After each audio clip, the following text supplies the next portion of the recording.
The battle over immigration continues. A California city is giving away free pot. Plus, find out who's declaring war on meat. Yes, meat. All of these stories and more coming up on The Rundown. All right, stand by. 10 seconds. Ready, camera, Talent. Ready, camera. Record. 3, 2, 1. Record. Thanks so much for joining us. This is The Rundown, where we take a look at some of the big stories making headlines. I'm your host, John Phillips. Joining me here in studio is stand-up comic Stephen Cruiser, and we're also welcoming for her inaugural appearance on The Rundown, Noelle Nguyen. She's sitting in for Michelle Fields. Thanks so much for stopping by. Thank you. Let's go to the top of The Rundown, and today we begin with Mr. Cruiser. At the top of my rundown, the New York Times continues its relentless PR spinning for illegal immigration. A recent article cited gangs and rising rates of violence as a main reason why children were fleeing places like Honduras for the United States. Another reason that they believe President Obama's immigration policy will give preferential treatment to minors. Another article was on the economic impact of immigration reform and that it would help the economy. It also went on to say that imposing tight restrictions won't help the U.S. grow and that it would never have risen as an economy and as a country if these restrictions were in place decades ago. The piece says immigration reform would stimulate economic growth. Okay, the second article they mentioned, there wasn't actually an article, it was a full series. Went on for 2 weeks. They had someone travel up the middle of America, finding all the plucky immigrants who were helping the economy.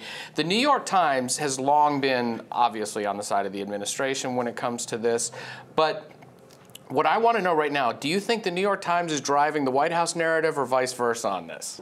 Well, I think that they're about as disorganized as you can possibly get. I don't think the right hand's talking to the left hand in this particular case. Politically, they're on the same page, but I don't think they're working together. I just think that's just how they naturally line up. What's interesting, as you mentioned, they talked about the gang violence in Central America as the reason why a lot of them move up here. Mm-hmm.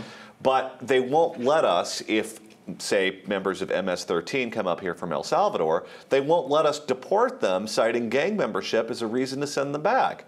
So if you're saying that gang violence is so bad in El Salvador that they have to flee to come here, yet when they bring gang violence with them, we can't send them back, it doesn't make sense. Forget not sending them back, you can't even check because then you're sowing ill will in the right, community. some of them have gang tattoos, and we can't use that as a reason to because then the neighbors won't like you very much. I want to go to the narrative thing with you on Noelle, and welcome to the show. Do you think that this is indicative of the fact that the people are still overwhelmingly against amnesty for the most part, more people than the administration would like to believe? Do you think this means there's a lessened influence by the mainstream media right now, or just people are becoming more aware of reality? Well, I think coming from the New York Times, it's a non-issue. And the reason I say it's a non-issue is because they refuse to acknowledge illegal immigration as illegal immigration. In all these articles, they're referring to it as immigration. I really think it's a coordinated attempt to sway voter opinion, right? So first what you do is you start with an article about immigration, purposely conflating the issues and making readers believe that it's illegal immigration all lumped into one. And then you put out some polls and say, well, 66% of immigrants contribute financially to the country, and 46% of Americans believe that they welcome immigrants. And then after a while, then you put out another story saying, well, you know what? Here's what Americans believe. And after that, Americans ultimately, I believe, will get their opinions swayed by these polls. And I think it's just a coordinated attempt to advance their agenda. You know, one of the most ridiculous notions being floated by the left is that we have this onerous, restrictive immigration policy here. When you compare it to other socialist countries, if you try to move to England, the first thing you have to do is prove that you won't be taking a job from one of the locals, which we don't do here at all anymore. Right. You know, we have this whole story that we'll be taking, that they're doing the jobs that Americans don't want to do, which is an easy story to tell after several decades. But if you removed all of them and those jobs were available, there's a very real possibility that Americans would take some of those jobs. Well, our policy is anyone within walking distance, come one, come all. Yeah. It's laughable that they keep saying that we have this horribly restrictive immigration policy. It's just not true. On the topic of illegal immigration, Noelle, that leads us to your top story. At the top of my rundown, Adelson, Buffett, and Gates unite in immigration op-ed, but like politicians, are shy on specifics. Sheldon Adelson, Warren Buffett, and Bill Gates wrote an op-ed piece in the New York Times on immigration reform. The three said that legislators are not taking care of the needs of the country. The three say they all have different opinions when it comes to immigration reform, but they could all come together to draft a bill that they could all be happy with. They're calling on the House to draft and pass a bill that would reflect the country's humanity and its self-interest. You know what? I applaud these three billionaires for coming forward with an article in the New York Times. However, they talk a lot about EB-5 and the expansion of EB-5, which I think is a great idea because we need investments, in my opinion. They talk about H-1B visas for students or researchers who studied a lot of science and technology fields to stay here after they graduate from college. What they are short on specifics on is really what to do with, again, illegal immigration. And I understand why they're short on specifics. I think the reason is that a lot of people get smeared, as we've witnessed thus far, when they do touch the issue.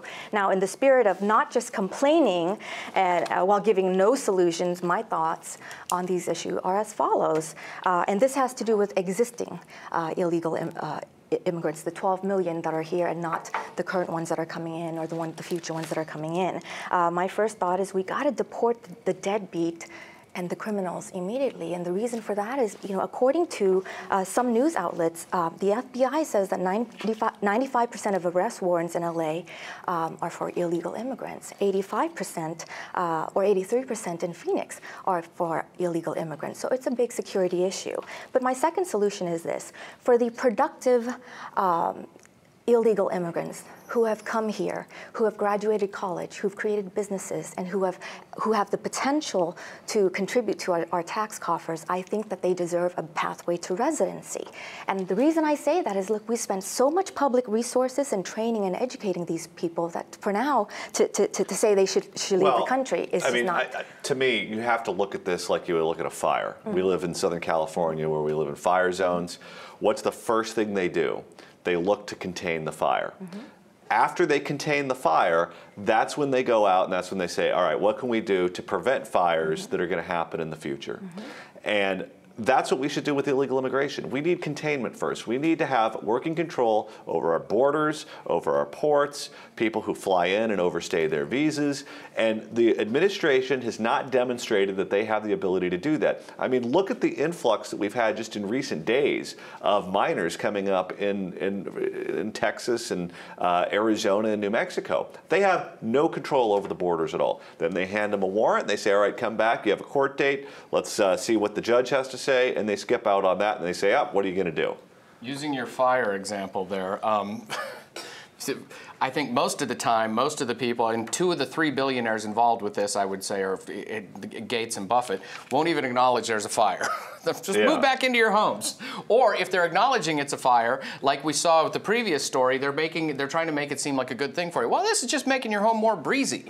It's getting a lot more light in now when it's burning it down. You don't need to use the furnace. So our problem is not just the backwards approach, it's that they won't even acknowledge there's a problem right now. You start, even with a lot of the people on the Republican side of the aisle, when they advance any kind of solutions thus far, we'll get around to the containment later, but let's deal with, no, it's like you said, somebody has to get serious and talk about the containment first. So, and you know what? I don't know about you, but nothing makes me rethink my position on an issue like three billionaires complaining about the help. Yeah. And how hard it is to find good help. Look, guys, I'm for solutions that redound to the benefit of the American people. I agree with you that, yes, we have a security issue and we got to contain that issue. However, the fact that we want to throw away and kick out the people who have been productive, that can contribute to our tax revenue, to me, would be a mistake. Well, I mean, it depends on how you define that, which ones you keep, because right now we don't have any control. Yes. I mean, it's just anyone who wants to come in can come in and you say, oh, I've been here a while, I want to stay. I mean, the immigration policy should benefit the country, not the immigrant. Mm-hmm. Yeah, and they won't heavily ID people who are here already there, but if you want to get on a new health care plan, you got to send them a pinky. Right. It's ridiculous. All right, now it's time to move on to the top of my rundown, and it involves the San Francisco Bay. The city of Berkeley is giving away free medical marijuana to low-income patients. Dispensaries must give away 2% of the amount of pot that they sell each year to those who make less than $32,000 a year. Those getting free weed must have a valid medical marijuana card from a doctor, which means they have lots of anxiety. Lots of teenagers with glaucoma. The city council also voted to allow 4 dispensaries. They're instead of just 3. So they're increasing the amount. And one of those has been giving away pot to the poor for over 15 years. Steven Cruiser, I don't know about you, but I think poor people definitely need more motivation to sit around playing video games, eating Little Debbie products. You know, the problem with Berkeley is that $32,000 a year is poverty-stricken. There are many parts of this country where you might not be living large, but you could live on $32,000 a year. You'd have to scrimp, you'd have to save, but you wouldn't be the bottom of the barrel who needs the free pot. But I agree with you. You and I look at this pot thing a lot alike. I see people, you know, they talk about medical marijuana. I see stoners, okay? That's what it is. It's stoners. They're making poor people less motivated. Berkeley, move it to Jupiter. You know, Noel, people who are down and out, you're making $32,000 a year or less, you probably need a promotion to help pay the bills. You need a different job. You need something to give you a little motivation. Pot makes you dumber. It lowers your IQ over time if you take it a lot, or you smoke it a lot. How is this going to help them? I've never smoked pot before in my life, so I can't speak to the benefits, real or perceived. I tend to agree with you. But here's an interesting statistic for you. You know, we know that they're capping $32K as poor, but the income per capita in Berkeley is actually $36K. The population is 115,000, and Berkeley University alone has 36,000 students. So we can reasonably assume that a large number, possibly even a majority of these guys are actually going to get free pot. And maybe it's not such a bad idea after all, because all these LA potheads might want to move to Berkeley. Now it's stoned college kids on top of everything else. No, I've smoked a fair amount of weed when I was younger. It's the least interesting drug on the planet. All right, now it's time to go under the radar. This is where we take a look at some of the stories that should have made bigger headlines, but didn't. And Cruiser, you're up first. Under the radar, the climate commies are coming for your burgers. A recent article blames meat eaters for contributing to global warming. The study is in the journal Climatic Change. It says those with high animal-based diets give off more GHG emissions than those on a vegan diet. So basically, there are environmental and health benefits from a reduced meat diet. No, they didn't say reduced, they said vegan. They want everybody to be vegans. Bottom line here is the climate commies want humans gone. We can stop pretending that. They want all of us dead, but they don't think it all the way through. They just think, oh, well, I'm one of the humans who's going to be dead. No, maybe they think they're going to become supernatural Illuminati or something because they're vegan. Well, I think the vegans also cause a hole in the ozone with all the hot air coming out of their mouths. The first thing they always tell you is, you know I'm a vegan? You know I'm a vegan. You ever tried being a vegan? It's a church with them too. Like everything with climate change, it's a religion. All right, Noel, what do you have for us? Under the radar, Amazon's drone delivery service. The company wants the FAA to okay testing of its drones that will fly at 50 miles per hour. The goal of Amazon Prime Air will be to get packages to customers in 30 minutes or less. The Seattle company has asked the government for permission for broader testing of the unmanned aircraft. World-renowned roboticists, scientists, aeronautical engineers, and a former NASA astronaut are involved in the project. The drones would be able to carry up to 5 pounds of merchandise that covers 86% of products sold on Amazon. The testing is being done on Amazon company property, and the drones weigh no more than 55 pounds and would fly no higher than 400 feet above the ground. For me, sign me up. I am a current Amazon Prime customer. I would love to be an Amazon Prime Air customer. You know, when Jeff Bezos floated this idea back in December with 60 Minutes, everybody derided him. They thought he was crazy. But the one thing I've learned in business school with Jeff Bezos is that you don't bet against Jeff Bezos. This is a guy at the age of 12 who rigged his bedroom with alarm systems so that his siblings won't enter. And this is a guy also who raised $50 million to start Amazon.com. So I wouldn't bet against Jeff Bezos. You know the best part about this? If Amazon loses your shipment in one of these drones, then CNN is going to devote 24/7 coverage to find it. I'm a huge fan of this in theory, but then I think about the current air traffic control situation, and they can't keep planes apart. So if you like quadruple the number of things in the air, and then these might only be flying at 400 feet, but planes and helicopters still have to take off and land, which means they have to go through 400 feet at some point. I just see a logistical nightmare coming up here with boop, it's going to look like a bad video game at first. All right, now it's time for me to go under the radar. Psychiatric drugs cause nearly 90,000 emergency room visits each year by adults here in the United States. Anti-anxiety and sedatives like Ambien are the most common problems. Most visits were for the side effects of the drugs or accidental overdoses. About 1 in 5 people required hospitalization. Ambien was involved in 12% of all ER visits. Nearly 27 million adults here in the U.S. use prescription drugs to treat mental illnesses.